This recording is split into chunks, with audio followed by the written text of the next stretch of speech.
Hi everyone, welcome back to ಚಾಂದನಂದು vlogs.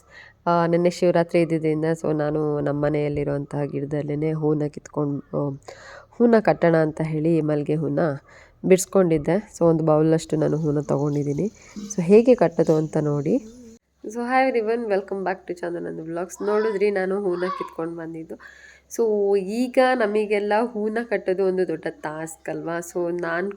ನಾನು ಹೂ ಕಟ್ಟೋದನ್ನ ಕಲ್ತಿದ್ದು ನಮ್ಮ ಅಜ್ಜಿಯಿಂದ. ಹಾಗಾಗಿ ನಮಗೆಲ್ಲ ಹೆಲ್ಪ್ ಆಗೋವಂಥ ಒಂದು ವಿಡಿಯೋ ಅಂದರೆ ಹೀಗೆ ಹೂನ ಕಟ್ತಿದ್ದೆ. ಹೂ ಹೇಗೆ ಕಟ್ಟೋದು ಅಂತ ತೋರಿಸೋಣ ಅಂತ ಅನ್ನಿಸ್ತು. ಹಾಗಾಗಿ ವಿಡಿಯೋ ಮಾಡ್ತಿದ್ದೆ. ಹೂನ ಕಟ್ಟೋದೇ ಒಂದು ನಮಗೆ ಇವಾಗ ಹೇಗೋ ಒಂದು ರೆಡಿ ಬರುತ್ತಲ್ಲ, ಹಾಗೆ ಕಟ್ತಿದ್ವಿ. ಹಿಂದಿನ ಕಾಲದಲ್ಲಿ ನಾವೊಂದು ನೂಲುಂಡಿನ ಯೂಸ್ ಮಾಡಿಕೊಂಡು ಹೇಗೆ ನಾವು ಹೂನ ಕಟ್ತಿದ್ವಿ ಅದನ್ನು ಒಂದು ನೋಡಿ ನಾವು ಹೇಗೆ ಮಾಡೋದು ಅಂತ.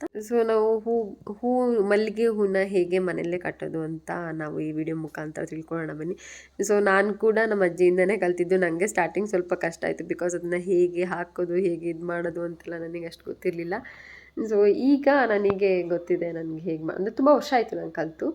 ಎಲ್ಲ ಥರ ಹೂನ ಕಟ್ತೀನಿ. ನಾವು ಈಗ ನಮ್ಮ ಮನೆಯದಂತಹ ಕಾಕಡ ಹೂ ಅಂತ ಹೇಳ್ತೀವಿ, ಅಂದರೆ ಇದು ಕಾಕಡ ಮಲ್ಲಿಗೆ ಹೂ ಇದು. ಇದನ್ನು ನಾನು ಎತ್ಕೊಂಡು ಬಂದಿದ್ದೀನಿ. ಇದು ಆಲ್ಮೋಸ್ಟ್ ಒಂದು ಮಾರಾಗುತ್ತೆ. ಅಂದರೆ ನಾನಿಲ್ಲಿ ಸೇವಂತಿಗೆ ಹೂದು ಎಲೆಗಳನ್ನ ತೊಗೊಂಡಿದ್ದೀನಿ ಮಧ್ಯದಲ್ಲಿ ಹಾಕಲಿಕ್ಕೆ ಅಂತ. ನಾನು ನೆಕ್ಸ್ಟ್ ವೀಡಿಯೋದಲ್ಲಿ ಹೇಳ್ತೀನಿ ನೋಡಿ. ಫಸ್ಟ್ಗೆ ನಮಗೆ ಮಲ್ಲಿಗೆ ಹೂ ಕಟ್ಟಲಿಕ್ಕೆ ನೂಲು ಬೇಕು. ಇದನ್ನು ನಾನು ನೂಲುಂಡೆ ತೊಗೊಂಡಿದ್ದೀನಿ. ಇದು ಅಂಗಡಿಯಲ್ಲಿ ಹೂ ಕಟ್ಟೋ ನೂಲು ಅಂತ ಕೇಳಿದ್ರೂ ಕೊಡ್ತಾರೆ. ಫಸ್ಟಿಗೆ ಏನು ಮಾಡಬೇಕು ಅಂತ ಹೇಳಿದ್ರೆ, ಫಸ್ಟು ನಾವು ಸ್ಟಾರ್ಟ್ ಮಾಡ್ತಿದ್ದೀವಿ ಅಂತ ಹೇಳಿದ್ರೆ, ಅಂದರೆ ಇನಿಷಿಯಲ್ ಆಗಿ ಕಲಿತಿದ್ದೀವಿ ಅಂತ ಹೇಳಿದ್ರೆ, ನಮಗೆ ಹಾಗೇ ಬಿಟ್ಟು ಕಲಿಲಿಕ್ಕಾಗಲ್ಲ. ಏನಾದರೂ ಒಂದು ಹಿಡ್ಕೊಂಡಿರ್ತಾರವೇನಾದರೂ ಆಗಬೇಕು. ನನಗೆ ನಮ್ಮ ಅಜ್ಜಿ ಹೇಗೆ ಕಲಿಸ್ಕೊಟ್ರು ಅಂತ ಹೇಳ್ತೀನಿ. ಓಕೆ, ನಾನು ಇದ್ರದ್ದು ಥ್ರೆಡ್ ಇದು ಫಸ್ಟ್ ಪಾಯಿಂಟ್ ಇಲ್ಲಿ ಅಂತ ಹುಡುಕ್ತಾ ಇದ್ದೆ. ಹಾಗಾಗಿ ಸ್ವಲ್ಪ ಅದು ಲೇಟ್ ಆಯಿತು. ಫಸ್ಟಿಗೆ ನಾವು ಹೀಗೆ ಉಂಡೆಯಲ್ಲಿ ನೂಲನ್ನ ಬಿಡಿಸ್ಕೊಬೇಕು. ನೂಲನ್ನ ಬಿಡಿಸ್ಕೊಂಡಾದ್ಮೇಲೆ ನಿಮಗೆ ಯಾರಿಗೂ ಹೀಗೆ ಬಿಟ್ಟು ಇಷ್ಟು ಕಷ್ಟ ಆಗ್ತಿದೆ, ಹೀಗೆ ನಾವು ಏನು ಮಾಡಬೇಕು, ಹೂನ ತೊಗೊಂಡು ಕಟ್ಟಲಿಕ್ಕೆ ಕಷ್ಟ ಆಗ್ತಿದೆ ಅಂತ ಹೇಳಿದ್ರೆ, ಒಂದು ಗ್ರಿಪ್ಪಿಗೆ ಅಂತ ಹೇಳಿ ನೀವೇನು ಮಾಡಿ ಅಂತ ಹೇಳಿದ್ರೆ, ಈ ನೂಲುಂಡೆ ಏನಿದೆ ಇದನ್ನು ನಾನು ಇಲ್ಲಿ ತೊಡೆ ಕೆಳಗಡೆ ಇಟ್ಕೊತಿದ್ದೀನಿ. ಅಂದರೆ ನಮಗೆ ಸ್ವಲ್ಪ ಇವಾಗ ಬಿಗಿ ಬಂತು. ಇಷ್ಟು ನೂಲೇನಿದೆ ಇದು ನಮಗೆ ಸ್ವಲ್ಪ ಟೈಟ್ ಅನ್ನಿಸ್ತು. ಫಸ್ಟಿಗೆ ನಾನು ನಿಮಗೆ ತೋರಿಸ್ತೇನೆ. ನಾನಿಲ್ಲಿ ತೊಗೊಂಡಿರೋದು ಸೇವಂತಿ ಹೂದು ನಾನು ಎಲೆನ ತೊಗೊಂಡಿದ್ದೀನಿ. ಆ್ಯಂಡ್ ರೋಸ್ ಪೆಟಲ್ಸ್ ಕೂಡ ಆ್ಯಡ್ ಮಾಡ್ಕೊಬೋದು. ಕಾಕಡ ಹೂವಲ್ವ, ಮಲ್ಲಿಗೆ ಹೂವಲ್ವ ಚೆನ್ನಾಗಿ ಕಾಣುತ್ತೆ. ಹಾಗಾಗಿ ನಾನಿಲ್ಲಿ ಫಸ್ಟಿಗೆ ನಾನು ಲೀಫ್ನ ತೊಗೊಂಡಿದ್ದೀನಿ. ಚೆನ್ನಾಗಿ ಕಾಣುತ್ತೆ, ಬಿಕಾಸ್ ರೋಸ್ ಪೆಟಲ್ಸ್ ರೋಸ್ ಇರಲಿಲ್ಲ, ರೋಸ್ ಇವತ್ತು ಬಿಟ್ಟಿಲ್ಲ ಅಂತ ಹೇಳಿ ನಾನು ಜಸ್ಟು ಲೀಫ್ನ ಆ್ಯಡ್ ಮಾಡ್ತಿದ್ದೀನಿ. ಈ ಲೀಫ್ನ ಏನು ಮಾಡಿ ಅಂತ ಹೇಳಿದ್ರೆ, ಜಸ್ಟ್ ನಾನು ಕಟ್ ಮಾಡ್ಕೊಳ್ತಿದ್ದೀನಿ. ಒಂದು ಲೀಫ್ನ ಎರಡು ಸಲ ಯೂಸ್ ಮಾಡ್ತೀನಿ ನಾನು. ಫಸ್ಟಿಗೆ ಇದೇನಿದೆ ಇದನ್ನ ಟ್ವಿಸ್ಟ್ ಮಾಡ್ಕೊಳ್ಳಿ. ಬೇಕು ಅಂತ ಹೇಳಿದರೆ ಅಷ್ಟೇ, ನಾನು ಸುಮ್ಮನೆ ಆ್ಯಡ್ ಮಾಡ್ತಿದ್ದೀನಿ ಚೆನ್ನಾಗಿ ಕಾಣುತ್ತೆ ಅಂತ ಹೇಳಿ. ಇವಾಗ ಹೇಗೆ ಕಾಣುತ್ತೆ ಅಂದರೆ, ಹೀಗೆ ನೂಲಿದಲ್ಲ, ಇದನ್ನು ಒಂದು ರೌಂಡು ಹೀಗೆ ತೊಗೊಳ್ಳಿ. ಒಂದು ರೌಂಡ್ ಹೀಗೆ ತೊಗೊಂಡು ನೆಕ್ಸ್ಟು ಹೀಗೆ ಇದು ಏನಿದೆ ನೂಲೇನಿದೆ ಇದು ಹೀಗೆ ಕತ್ರಿ ಶೇಪಲ್ಲಿ ಬರಬೇಕು. ಹೀಗೆ ತೊಗೊಳ್ಳಿ. ಹೀಗೇನಿದೆ ಬೆರಳು ಹೀಗೆ ತೊಗೊಂಡು ಹೀಗೆ ಒಂದು ಟ್ವಿಸ್ಟ್ ಹಾಕಬೇಕು. ಗೊತ್ತಾಯ್ತಾ? ನಿಮ್ಗೆ ಗೊತ್ತಾಗಲಿಲ್ಲ ಅಂತ ಹೇಳಿದ್ರೆ ಇನ್ನೂ ಡೀಟೇಲಾಗಿ ತೋರಿಸ್ತೀನಿ. ಫಸ್ಟಿಗೆ ನಾವು ಈ ನೂಲೇನಿದೆ, ನೀವು ಫಸ್ಟ್ ಟೈಮ್ ಕಲಿತಿದ್ದೀರೋ ಅಂತ ಹೇಳಿದರೆ ಫಸ್ಟು ಆದಷ್ಟು ಟೈಟಾಗಿ ಹಿಡ್ಕೊಳ್ಳಿ. ಹಿಡ್ಕೊಂಡಾದಮೇಲೆ ಈ ನೂಲನ್ನ ನಾವು ಹೀಗೆ ಟ್ವಿಸ್ಟ್ ಮಾಡಿದ್ದು ಕಾಣ್ತಿದೆ ನಿಮಗೆ, ಹೀಗೆ ಕತ್ರಿ ಶೇಪಲ್ಲಿ ಬರಬೇಕು. ಅದನ್ನು ಹೀಗೆ ಈ ನೂಲು ಇದೇನಿದೆ ಲೀಫು ಅದ್ರ ಒಳಗಡೆ ಹಾಕಿ ಬಿಡಿ. ಈ ನೆಕ್ಸ್ಟ್ ಥ್ರೆಡ್ ಏನಿದೆ ಇದನ್ನ ಎಳೀರಿ. ಎಳೆದಾಗ ಹೀಗೆ ಟೈ ಆಗುತ್ತೆ. ನೆಕ್ಸ್ಟ್ ನಾನು ಮಲ್ಲಿಗೆ ಹೋಗಿ ತೋರಿಸ್ತೀನಿ ಇವಾಗ. ಮಲ್ಲಿಗೆ ಹೂನ ತೊಗೊಳ್ಳಿ ಒಂದು. ನೆಕ್ಸ್ಟು ಕೆಳಗಡೆ ಒಂದು ಮಲ್ಲಿಗೆ ಹೂನ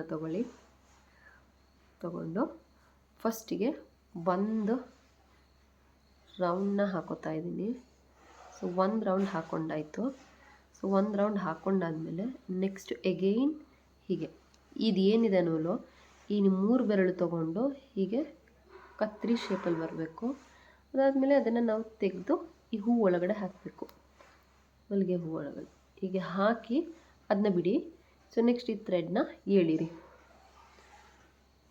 ಓಕೆ, ಈ ಥ್ರೆಡ್ನ ಎಳೆದು ನೆಕ್ಸ್ಟ್ ಅದೇ ಥರ ಹೀಗೆ ತಗೊಳ್ಳಿ. ಹೂನ ತೊಗೊಂಡು ನೆಕ್ಸ್ಟ್ ಎಗೈನ್ ಇನ್ನೊಂದು ಹೂನ ತಗೊಂಡು ಹೀಗೆ ಟ್ವಿಸ್ಟ್ ಮಾಡಿ, ಸೊ ಎಗೈನ್ ಹೀಗೆ ಕತ್ರಿ ಶೇಪಲ್ಲಿ ಬರಬೇಕು, ಹೀಗೆ ಹಾಕಿ ಎಳೀರಿ. ಸೊ ಫೈನಲಿ ನಾನು ಇಷ್ಟುದ್ದ ಹೂನ ಕಟ್ತೆ. ಇದು ಒಂದು ಮಾರು ಅಂತಲೇ ಹೇಳ್ಬೋದು. ಲೈಕ್ ಇದೇನು ಒಂದೇನಿದೆ, ಸೊ ಇದು ಒಂದೇನಿದೆ ಒಂದು ಎಳೆ ಇಷ್ಟುದ್ದ, ಇದನ್ನು ಒಂದು ಮೊಳ ಅಂತ ಹೇಳಿ. ಸೊ ನೆಕ್ಸ್ಟು ಶಿವರಾತ್ರಿ ಅಂತ ಹೇಳಿದರೆ ಅಕ್ಕಿ ತಂಬಿಟ್ಟು ಫೇಮಸ್ಸು ನಮ್ಮ ಕಡೆ ಎಲ್ಲ. ಸೊ ಹಾಗಾಗಿ ನಾವು ನಮ್ಮ ಮನೇಲಿ ಯಾವಾಗಲೂ ಪ್ರತಿ ವರ್ಷ ಅಕ್ಕಿ ತಂಬಿಟ್ಟನ್ನ ಮಾಡ್ತೀವಿ. ಸೊ ಈ ಅಕ್ಕಿ ತಂಬಿಟ್ಟನ್ನ ಹೇಗೆ ಮಾಡೋದು ಅಂತ ರೆಸಿಪಿ ಕೂಡ ಹಾಕಿದ್ದೀನಿ. ಸೊ ಈ ಅಕ್ಕಿ ತಂಬಿಟ್ಟನ್ನ ಹೇಗೆ ಮಾಡೋದು ಅಂತ ರೆಸಿಪಿ ನೋಡೋಣ ಬನ್ನಿ. ಸೊ ಫಸ್ಟಿಗೆ ನಾವು ಒಂದು ಅಚ್ಚು ಬೆಲ್ಲನ ಕರಗಲಿಕ್ಕೆ ಇಟ್ಟಿದ್ದೀವಿ. ಸೊ ಇದು ಎಳೆ ಪಾಕ ತೊಗೊಬೇಕಷ್ಟೆ. ಸೊ ನೆಕ್ಸ್ಟು 1.5 ಬೌಲ್ ನಾವು ಹುರ್ಗಡ್ಲೆನ ಪುಡಿ ಮಾಡ್ಕೊಳ್ತಾ ಇದ್ದೀವಿ. ಸೊ ಇದು 1 ಬೌಲ್ ನಾನು ಫಸ್ಟ್ ಹಾಕ್ತಿರೋದು. ಸೊ ಹುರ್ಗಡ್ಲೆನ ಮಿಕ್ಸಿ ಜಾರಲ್ಲಿ ಪುಡಿ ಮಾಡ್ಕೊಳ್ತಾ ಇದ್ದೀನಿ. ಸೊ 1 ಬೌಲು, ಹಾಗೆ ನೆಕ್ಸ್ಟು ಇನ್ನೊಂದು 1.5 ಬೌಲ್ನ ತೊಗೊಂಡಿದ್ದೀವಿ. ಸೊ ಇದ್ರ ಜೊತೆಗೇ ಏಲಕ್ಕಿ ಪೌಡರ್ ಸಪ್ರೇಟ್ ಇದ್ದರೆ ಹಾಕ್ಕೊಬೋದು. ಸೊ ಏಲಕ್ಕಿ ಪೌಡರ್ ಇಲ್ಲ ಅಂತ ಹೇಳಿ 7ರಿಂದ 8 ಏಲಕ್ಕಿನ ಹಾಕ್ಕೊಳ್ತಾ ಇದ್ದೀವಿ. ಸೊ ಇದು ನಾವು ಅಕ್ಕಿ ಹಿಟ್ಟನ್ನ ತೊಗೊಂಡಿದ್ವಿ, 3 to 4 ಬೌಲ್ಸನ್ನು ತೊಗೊಂಡಿದ್ವಿ. ಸೊ ಫಸ್ಟಿಗೆ ನಾವು ಕಡಲೆ ಬೀಜನ ನಾವು ಅದನ್ನು ಪುಡಿ ಮಾಡಿ ಇಟ್ಕೊಂಡಿದ್ವಿ, ಕ್ಲಿಪ್ಪಿಂಗ್ಸ್ ತೊಗೊಂಡಿಲ್ಲ. ಸೊ ಆ ಕಡಲೆ ಬೀಜನ ಆ್ಯಡ್ ಮಾಡಿದ್ದೀವಿ. ಸೊ ಈಗ ಹಾಕ್ತಿರೋದು ಬಿಳಿ ಎಳ್ಳನ್ನ ಹುರ್ಕೊಂಡು ಇಟ್ಕೊಂಡಿದ್ವಿ. ಸೊ ಆ ಬಿಳಿ ಎಳ್ಳನ್ನ ಆ್ಯಡ್ ಮಾಡ್ತಾಯಿದ್ದೀವಿ. ಸೊ ನೆಕ್ಸ್ಟು ಕೊಬ್ಬರಿನ ಸಿಪ್ಪೆ ತೆಗೆದು ಕಟ್ ಮಾಡಿ ಇಟ್ಕೊಂಡಿದ್ವಿ. ಸೊ ಆ ಕೊಬ್ಬರಿನ ಆ್ಯಡ್ ಮಾಡ್ತಾಯಿದ್ದೀವಿ. ನೆಕ್ಸ್ಟಿಗೆ ಹುರ್ಗಡ್ಲೆ ಪೌಡರ್ ಮಾಡ್ಕೊಂಡಿದ್ವಲ್ಲ, ಸೊ ಆ ಹುರ್ಗಡ್ಲೆ ಪೌಡರ್ನ ಕೂಡ ನಾವೀಗ ಆ್ಯಡ್ ಮಾಡ್ತಾಯಿದ್ದೀವಿ.